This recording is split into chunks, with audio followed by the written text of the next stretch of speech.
In June 1972, a woman appeared in Cheddar Senna Hospital in nothing but a white, blood-covered gown. Now this, in itself, should not be too surprising, as people often had accidents nearby and came to the nearest hospital for medical attention.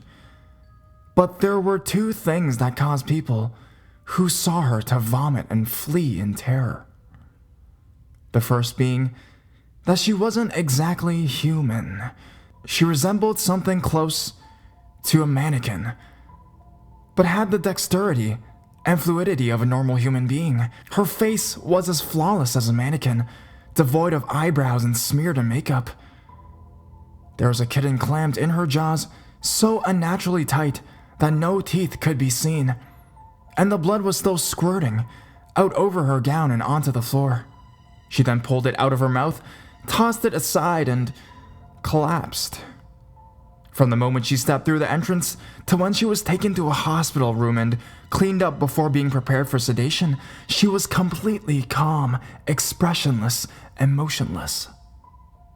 The doctors thought it was best to restrain her until the authorities could arrive, and she did not protest. They were unable to get any kind of response from her, and most staff members felt too uncomfortable to look at her directly for more than a few seconds. But the second the staff tried to sedate her, she fought back with extreme force. Two members of staff had to hold her down as her body rose up on the bed with that same blank expression. She turned her emotionless eyes towards the male doctor and did something unusual. She smiled.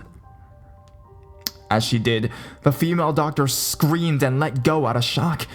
In the woman's mouth were not human teeth, but long, sharp spikes. Too long for her mouth to close fully without causing any damage.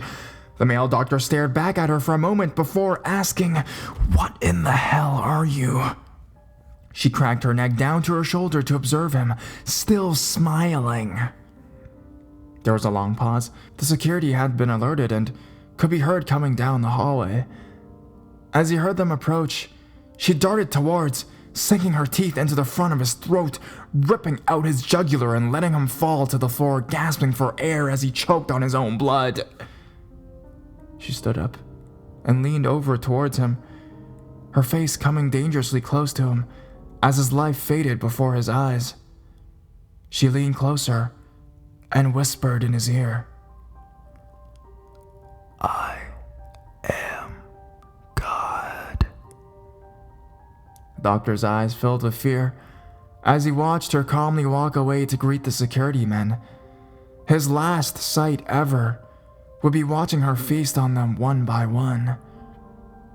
The female doctor who survived the incident named her the Expressionless. There was never a sighting of her again.